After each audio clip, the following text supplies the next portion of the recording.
How's it going, you guys? It's Jake White, JJW, coming at you from Norrell Toyota in Fort McMurray. Just wanted to say hi and come on down, check the place out.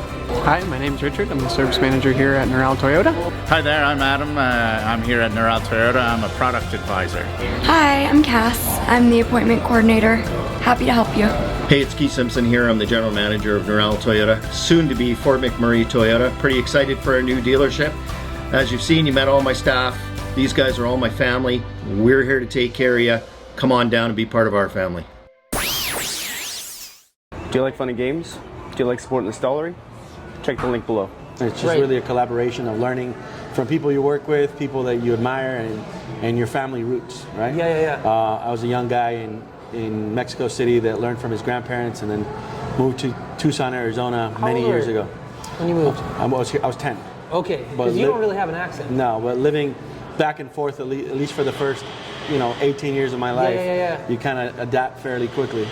So you are now, I want to say, the third person that we've interviewed who is from Mexico, who is now living in Tucson. Sure. Is that like a common thing? That because you're so close to that border? Yeah, very much so. The Native American roots, the Mexican roots, the cowboy roots in Arizona are deep. Right? And so I always say that about the state because it's definitely not Texas. Right. And so you tend to kind of see a lot of that culture, a lot of that crossover happen from a lot of us from early age. So now when it comes to cooking with you, from that early age, who are you cooking with? Is this something your dad, your mom, your grandmother? Who is the influence? Believe it or not, grandparents. So my maternal grandmother and my paternal grandfather both were the cooks of the family, and on either side of the family, you always ended up being in the kitchen, whether it's a family thing or a cultural thing, you end up most of the time spending parties in the kitchen. So right. Being in the kitchen from a young age, whether it was making breakfast or coming up with a cool dinner dish, being in the kitchen was always fun for me. Okay. Now, you are the executive chef here, so you're the man in charge. You're looking at the menu, you're like producing stuff. Explain to the people at home what kind of menu vibe you have going on here, because it's very unique, it's very different, but it's still at the same time super classical. Sure. Yeah. A big part of what we do here at the Monica is the homage to Monica Flint. This lady is the proprietor owner of El Charro Restaurant, which is our restaurant group's 100-year-old restaurant. Right. Same family for 100 years. Two ladies have been running that restaurant for 100 years. And so this open kitchen feel was to always make that feel of what we were just talking about. Right. Being in the kitchen, being able to walk into anybody's home and just go right to the kitchen and just eat. And what's there to eat? Pretty much everything. Right. From a pizza to maybe some chimichangas, to a nice entree, some cool pancakes. You're kind of having that nice plethora of opportunity of options when you walk into a restaurant. That's what we are. So we're open breakfast, lunch, and dinner. So we always have to have a lot of options ready. What are you doing for breakfast here? So I mentioned pancakes, French toast, the same process of baking and doing. We make our own focaccia bread. And we turn it into French toast. We were actually told by another guest to come here for the pancakes. Pancakes are killer. So, just because I would not normally ask this question because a pancake is a pancake, but because I've eaten your pizza and your pizza is not a pizza, what is your pancake like? We have a cool ingredient that we add to our batter. It's just as simple as me saying vanilla ice cream takes you over the top. Okay. Thank you. Listen, and Tucson's going to be an issue for me because the restaurant is gearing up to be a reason to come. That's right. If you didn't hear Tanner, he says this restaurant is a reason to come to Tucson, and I couldn't agree with him more. Thanks, man. I appreciate that. So I only eat once a day. That's like your cycle. I've been doing it for a while, right? And so like when you brought out that food, I looked at my watch and I'm like, this is not the time of day I'm supposed to be eating. And I looked at this food and I was like, oh my Lord. Okay, so I ate it and it was delicious. And what I loved about it is it was so light and like I was worried about being like over full. Sure. I wasn't.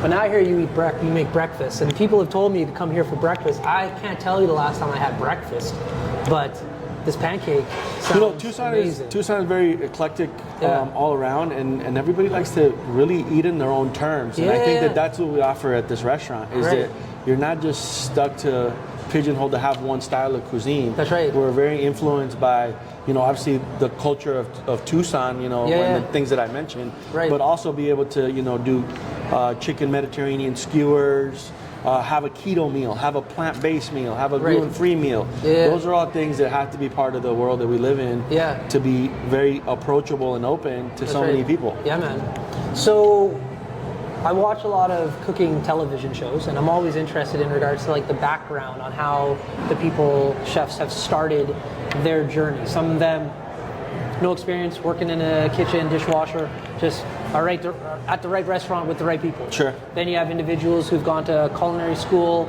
Some people started out being a butcher, and anyways, they make it here. How did you start out? What's your journey like? I'm a mixed bag of all of that. So, started with my grandmother and grandparents in the kitchen. Yeah. Found a job in a restaurant with people that were really cool. Yeah. That allowed me to, learn and really mature into being from a dishwasher to being a cook. Right. Finished high school, got into college, and then decided to go to culinary school. So I went to Le Cordon Bleu here in state. Okay. Did that for the year and a half that it took. And then came back out finding myself working in hotels. So I worked for Marriott for 15 years. I worked for Westin for a couple of years. So I worked for a couple hotels, and seeing that side of the business really just continuously molds you into seeing a lot.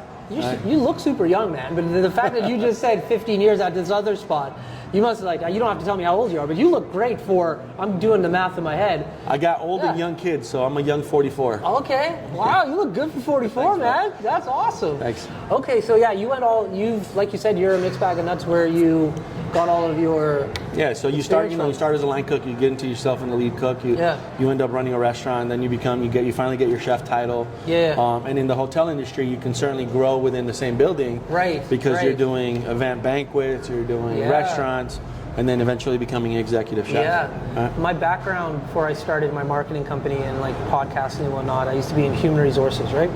And I was at this career fair one day, and they had a chef who was there, and I had never really thought about cooking as a profession prior to. We come from a town where it's like very strict, like very hardcore oil and gas. Sure. And so like you just like tradespeople, engineers, scaffolding, things like Cooking is a trade. And anyways, that's what the guy said. He's like, cooking is a trade. And I was like, what? And how he sold it to the kids that day made me, and I don't know how to cook, made me want to learn how to cook in regards to, he's just like, listen, when you're a cook or a chef, he's like, one thing that you're guaranteed is you'll never go hungry. Right. It's a basic necessity. All human beings need it. You need food. If you get into this trade, you'll never go hungry. He's like, the opportunity to see the world is there. The opportunity to try things that you've never even thought about is there. And like he made it sound so cool. Sure. And since that moment, I think I was like 28 at the time, I've just been fascinated with cooking and chefs and like your guys' story because it's so cool. Well, it became trendy, right? You went from watching Emerald and Julia Childs to now watching every cooking show known to man with every kind of cool story that they have in order to make it fun. That's right. But the trenches, the real trenches, where where kids learn how to cook, and cooks learn how to be chefs, are not a joke. They're certainly a lifestyle that not everybody can hold up to, and when they say it's hot in the kitchen, it certainly can get that way. That's right. But it takes a breed, you know.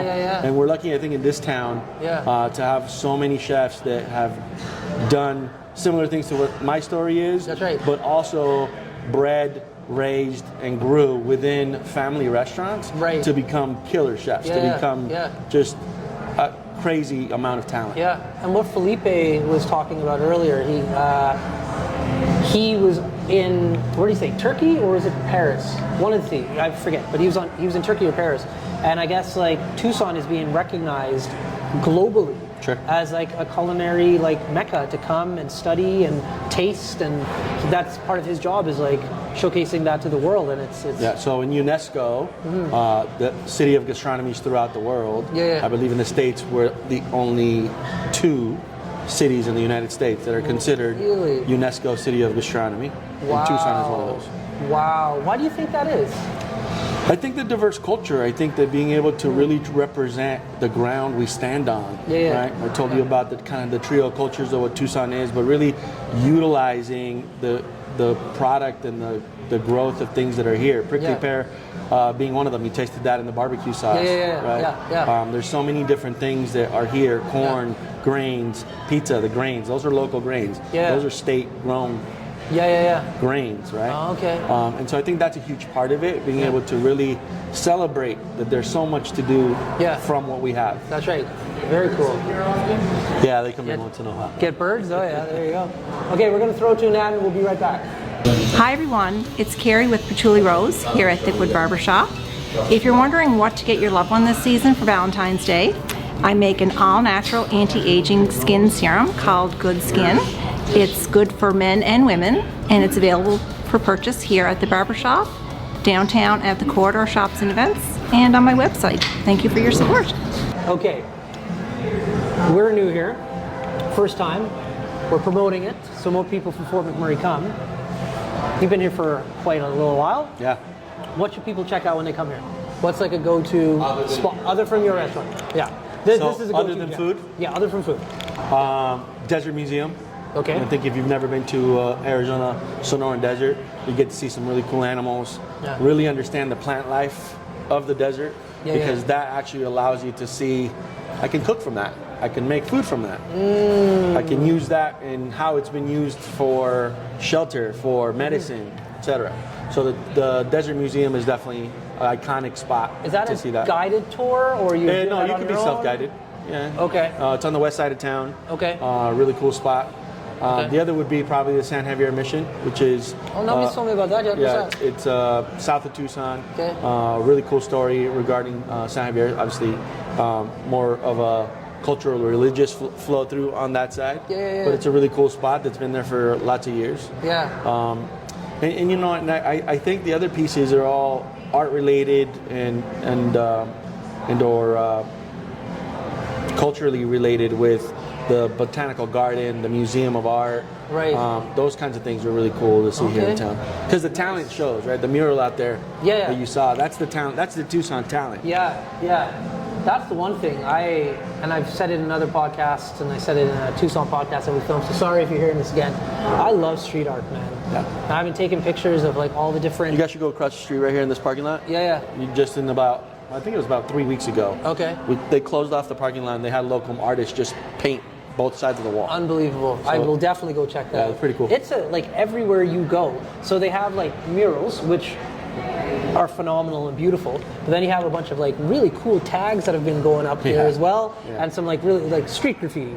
And it's equally as beautiful. But like everywhere I go, I'm seeing it, and so it must be a part of the culture here. 100%. Like to foster, like you said, they shut that down, and they really foster that artistic component here. You know, I think the other piece too that if you're a cyclist, if you like to ride a bike, right? We have a great tour here in November that happens every year. But our streets are all bike friendly, so everybody understands and knows riders are out and just what it is. And part of that is our weather, right? And just how awesome it is. And then there's golfers everywhere. Every friend I have that isn't in the industry golfs every weekend, right? And it's just because of, again, the temperatures and the courses that we do have throughout are pretty awesome. Well, listen, my man, these on locations are a little bit shorter than the other episodes, so we're out of time. That being said, before we cut you loose, you get a shameless shout out or plug. So you have the mic, the camera, the lights. Have fun. Hey, just thank you to Tucson. Thank you to you guys for coming and check us out. Come by anytime. We'll welcome everybody to fly down and check us out. There we go. Awesome. Fort McMurray with Buffalo, the rest of the world. That's been another episode of the Mac City Morning Show. Big thank you to everybody that watches the show. It does mean the world to me. Also, a big shout out to all of our sponsors. Thank you for your ongoing support. We do appreciate it. Hope everybody at home is having a great day, and we'll see you tomorrow. Peace. What a deadly old way to end another morning show. Later, boss. It's so ballistic!